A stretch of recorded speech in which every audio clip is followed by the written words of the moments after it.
যখন কোনো বান্দা সূরা ফাতিহার একটা করে আয়াত বলে আলহামদুলিল্লাহি রাব্বিল আলামিন, সঙ্গে সঙ্গে আল্লাহ জবাব দিয়ে বলেন হামিদানি আবদি, বান্দা তুই আমার প্রশংসা করলি। আর রহমানির রহিম যখন বলে আল্লাহ বলেন আসনা আলাইয়া আবদি। মালিক ইয়াউমিদ্দিন যখন বলে আল্লাহ বলেন মাজ্জাদানি আবদি। এরপরে যখন বলে ইয়াকা না'বুদু ওয়া ইয়াকা নাস্তাঈন পর্যন্ত যখন বলে আল্লাহ বলেন বান্দারে তুই আমার কাছে কি চাস, প্রাণ খুলে চা রে বান্দা।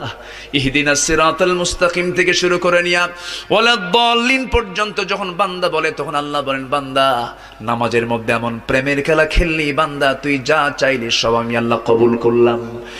ওই বান্দা যখন রুকুতে যায় আল্লাহ তখন অস্থির হন।